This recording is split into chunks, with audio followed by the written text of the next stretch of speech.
Murali sir, ಒಂದು basic ಪ್ರಶ್ನೆ ಬಂದ್ಬಿಡುತ್ತೆ.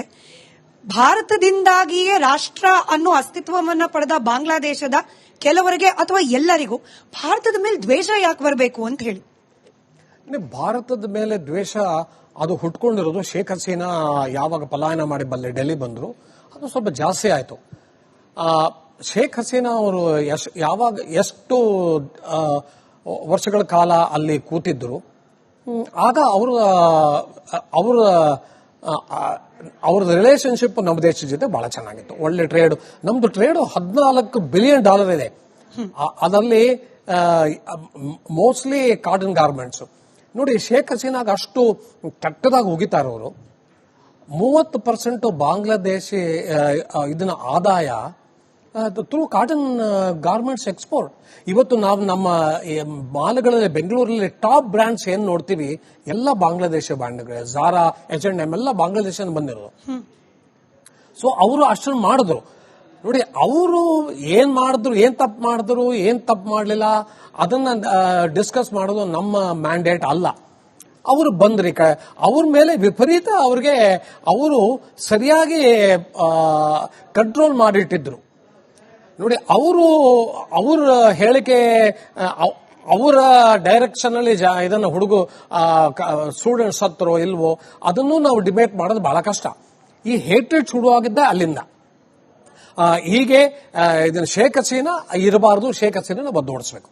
ಆಮೇಲೆ ಇನ್ನೊಂದೇನು ಅಂದ್ರೆ, ನಮ್ಮ ಅಲ್ಲಿ ಇದನ್ನ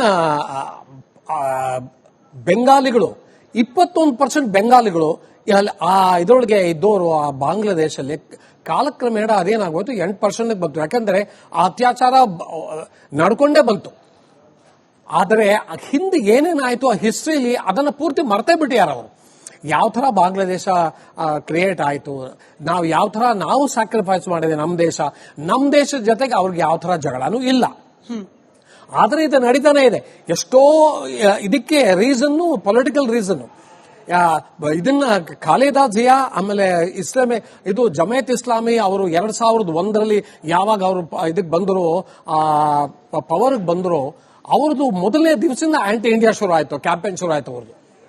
ಸೊ ಅವರು ಜಮಾಯತೆ ಇಸ್ಲಾಮಿ ಶುರು ಮಾಡಿದ್ದೇ ಇದನ್ನ ಹಿಂದೂಗಳ ಇದನ್ನ ಆಂಟಿ ಹಿಂದೂ ಸ್ಟಾನ್ಸ್ ಇಂದ. ನೋಡಿ, ಈ ಕತೆ ಸ್ವಲ್ಪ ಹಮಾಸ್ಗೆ ಹೋಲಿಸಿದ್ರೆ ಒಂಥರ ಸಮ್ವಾಟ್ ಸಿಮಿಲರ್. ಬಟ್ ಆದರೆ ನಾವು ವಿಪರೀತ ಸ್ಯಾಕ್ರಿಫೈಸ್ ಮಾಡಿದ್ವಿ ಬಾಂಗ್ಲಾದೇಶಕ್ಕೋಸ್ಕರ. ಹೌದು, ಈಗ ಎಲ್ಲಾರ್ದು ಒಪಿನಿಯನ್ ಇಷ್ಟೇ. ನಾವಿಷ್ಟೆಲ್ಲ ಸ್ಯಾಕ್ರಿಫೈಸ್ ಮಾಡಿ ನಾವು ಇಷ್ಟು ಒಳ್ಳೆ ರಿಲೇಶನ್ಶಿಪ್ ಇಟ್ಕೊಂಡು ನಾವು ಅಲ್ಲಿ ಸರಿಯಾಗಿ ಒಂದು ಸರ್ಕಾರ ಬಂದು ಕೂತ್ಕೊಳ್ಳೋ ತನಕ ಯಾತಕ್ಕೆ ಕಾಯಬಾರದು? ಆಗ ಹೇಟ್ರೆಡೂ ಹೋಗ್ಬೋದು, ನಮ್ಮ ಜೊತೆ ನಮ್ಮ ಟ್ರೇಡು ಜಾಸ್ತಿ ಆಗ್ಬೋದು. ಆಮೇಲೆ ಅವರು ಇವತ್ತು ಬಹಳ ಕಂಟೆಂಟಿಯಸ್ ಇಶ್ಯೂ ಇದೆ. ಇದನ್ನ ಗಂಗಾವಾಡ ಶೇರಿಂಗ್ ಇದೆ, ಅಥವಾ ಟೇಸ್ಟಾ ಇದು ಪ್ರಾಬ್ಲಮ್ ಇದೆ, ಬೇಕಾದಷ್ಟಿದೆ. ಆಮೇಲೆ ನಮ್ಮ ದೇಶದಲ್ಲಿ ಇವತ್ತು ಹೆಚ್ಚು ಕಮ್ಮಿ ಕಿರಣ್ ರಿಜಿಜು ಹೇಳಿಕೆ ಇದನ್ನ ಸಪೋರ್ಟ್ ಮಾಡ್ಬೇಕಾದ್ರೆ ಅವ್ರು ಹೇಳಿರೋದು ಪಾರ್ಲಿಮೆಂಟ್ ಅಲ್ಲಿ 2016 ಸೆನ್ಸಸ್ ಪ್ರಕಾರ ನಮ್ಮ ದೇಶದಲ್ಲಿ 2 ಕೋಟಿ ಇಲ್ಲೀಗಲ್ ಇಮಿಗ್ರೆಂಟ್ಸ್ ಯಾರು ಬಾಂಗ್ಲಾದೇಶ. ಒಂದು ಇದ್ರೊಳಗೆ ನಿಮ್ಮ ಸುದ್ದಿವಾಹಿನಿಗಳೇ ಯಾವಾಗಲೂ ನನಗೆ ಸರಿಯಾಗಿ ಜ್ಞಾಪಕ ಇಲ್ಲ. ಒಂದು ಇದ್ರೊಳಗೆ ಡಿಸ್ಕಷನ್ ಅಲ್ಲಿ ನಮ್ಮ ಬೆಂಗಳೂರಿನಲ್ಲಿ 50,000 to 70,000 ಜನ ಇದ್ದಾರೆ ಬಾಂಗ್ಲಾದೇಶ ಬಂದಿತ್ತು. ಈ ವಿಷಯ ನನಗೆ ಜ್ಞಾಪಕ ಇರೋ ತನಕ ತೇಜಸ್ವಿ ಸೂರ್ಯ ಇದನ್ನ ರೈಸ್ ಮಾಡಿದ ಜ್ಞಾಪಕ. ನೋಡಿ, ಈ ತರ ಎಲ್ಲ ಸಿಚುವೇಶನ್ ಇದೆ. ನಮ್ಮ ದೇಶದಲ್ಲೇ ಇಲ್ಲಿ ಇಮಿಗ್ರೆಂಟ್ಸ್ ಇದ್ದಾರೆ. ಈಗ ನಾವು ಅವರು ನಮ್ಮ ಮೇಲಿರೋ ಕೋಪ, ಹೇಟ್ರೆಡ್ ಎಲ್ಲ ಅದನ್ನು ತೊಲಗಬೇಕಾದ್ರೆ, ಅವರು ಸರಿಯಾಗಿ ಹಾದಿಗೆ ಬರಬೇಕಾದ್ರೆ ನಮಗೆ ಅವ್ರ ಮನಸ್ಸಲ್ಲಿ ಒಂದು ಭಾವನೆ ಹುಟ್ಟಿಸಬೇಕು.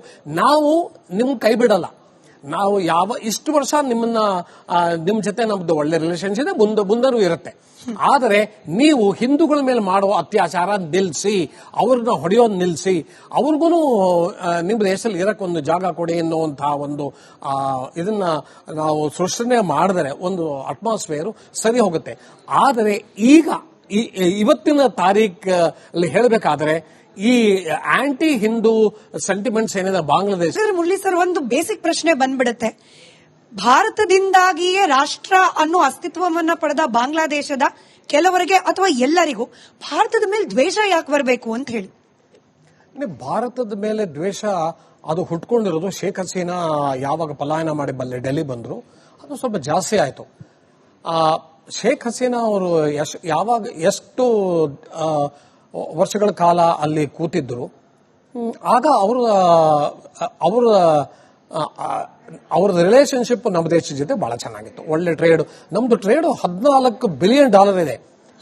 ಅದರಲ್ಲಿ ಮೋಸ್ಟ್ಲಿ ಕಾಟನ್ ಗಾರ್ಮೆಂಟ್ಸ್. ನೋಡಿ, ಶೇಖ್ ಹಸೀನಾಗ ಅಷ್ಟು ಕೆಟ್ಟದಾಗಿ ಹೋಗಿದ್ದಾರೆ ಅವರು. 30% ಬಾಂಗ್ಲಾದೇಶಿ ಇದನ್ನ ಆದಾಯ ಥ್ರೂ ಕಾಟನ್ ಗಾರ್ಮೆಂಟ್ಸ್ ಎಕ್ಸ್ಪೋರ್ಟ್. ಇವತ್ತು ನಾವು ನಮ್ಮ ಮಾಲ್ಗಳಲ್ಲಿ ಬೆಂಗಳೂರಲ್ಲಿ ಟಾಪ್ ಬ್ರ್ಯಾಂಡ್ಸ್ ಏನ್ ನೋಡ್ತೀವಿ ಎಲ್ಲ ಬಾಂಗ್ಲಾದೇಶ ಬ್ರ್ಯಾಂಡ್ಗಳೇ. ಝಾರಾ, H&M ಎಲ್ಲ ಬಾಂಗ್ಲಾದೇಶದಿಂದ ಬಂದಿರೋದು. ಸೊ ಅವರು ಅಷ್ಟನ್ನು ಮಾಡಿದ್ರು.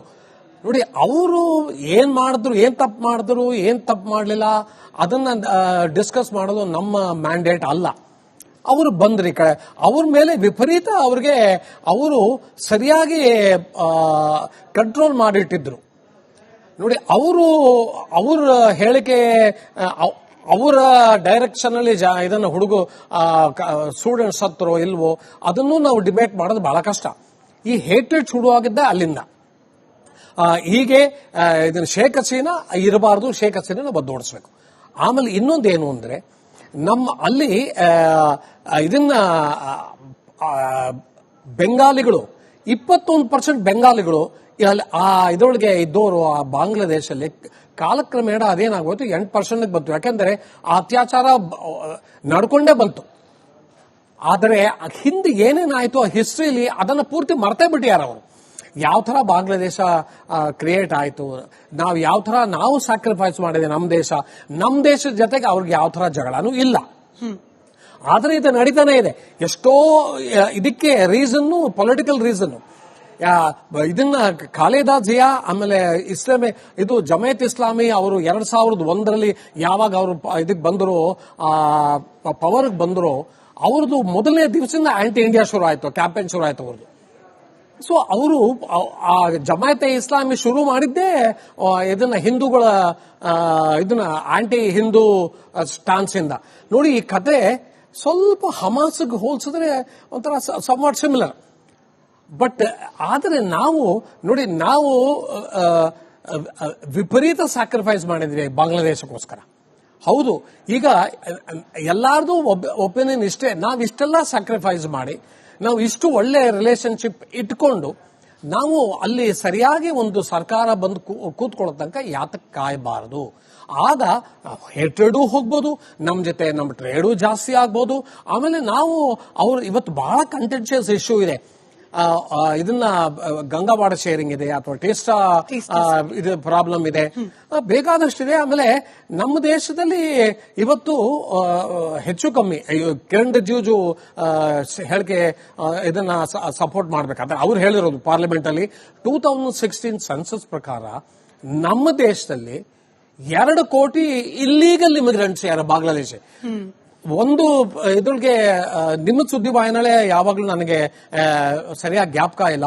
ಒಂದು ಇದ್ರೊಳಗೆ ಡಿಸ್ಕಷನ್ ಅಲ್ಲಿ ನಮ್ಮ ಬೆಂಗಳೂರಿನಲ್ಲಿ 50,000 ರಿಂದ 70,000 ಜನ ಇದ್ದಾರೆ ಬಾಂಗ್ಲಾದೇಶ ಬಂದಿತ್ತು. ಈ ವಿಷಯ ನನಗೆ ಜ್ಞಾಪಕ ಇರೋ ತನಕ ತೇಜಸ್ವಿ ಸೂರ್ಯ ಇದನ್ನ ರೈಸ್ ಮಾಡಿದಂಗೆ ಜ್ಞಾಪಕ. ನೋಡಿ, ಈ ತರ ಎಲ್ಲ ಸಿಚುವೇಶನ್ ಇದೆ. ನಮ್ಮ ದೇಶದಲ್ಲೇ ಇಲ್ಲಿ ಇಮಿಗ್ರೆಂಟ್ಸ್ ಇದ್ದಾರೆ. ಈಗ ನಾವು ಅವರು ನಮ್ಮ ಮೇಲಿರೋ ಕೋಪ, ಹೇಟ್ರೆಡ್ ಎಲ್ಲ ಅದನ್ನು ತೊಲಗಬೇಕಾದ್ರೆ, ಅವರು ಸರಿಯಾಗಿ ಹಾದಿಗೆ ಬರಬೇಕಾದ್ರೆ ನಮಗೆ ಅವ್ರ ಮನಸ್ಸಲ್ಲಿ ಒಂದು ಭಾವನೆ ಹುಟ್ಟಿಸಬೇಕು. ನಾವು ನಿಮ್ ಕೈ ಬಿಡಲ್ಲ, ನಾವು ಇಷ್ಟು ವರ್ಷ ನಿಮ್ ಜೊತೆ ನಮ್ದು ಒಳ್ಳೆ ರಿಲೇಶನ್ಶಿಪ್ ಮುಂದೂ ಇರುತ್ತೆ. ಆದರೆ ನೀವು ಹಿಂದೂಗಳ ಮೇಲೆ ಮಾಡುವ ಅತ್ಯಾಚಾರ ನಿಲ್ಲಿಸಿ, ಅವ್ರನ್ನ ಹೊಡೆಯೋದು ನಿಲ್ಲಿಸಿ, ಅವ್ರಿಗೂ ನಿಮ್ಮ ದೇಶದಲ್ಲಿ ಇರಕ್ಕೊಂದು ಜಾಗ ಕೊಡಿ ಎನ್ನುವಂತಹ ಒಂದು ಇದನ್ನ ನಾವು ಸೃಷ್ಟಿ ಮಾಡಿದರೆ ಒಂದು ಅಟ್ಮಾಸ್ಫಿಯರ್ ಸರಿ ಹೋಗುತ್ತೆ. ಆದರೆ ಈಗ ಇವತ್ತಿನ ತಾರೀಖಲ್ಲಿ ಹೇಳಬೇಕಾದ್ರೆ ಈ ಆಂಟಿ ಹಿಂದೂ ಸೆಂಟಿಮೆಂಟ್ಸ್ ಏನಿದೆ ಬಾಂಗ್ಲಾದೇಶ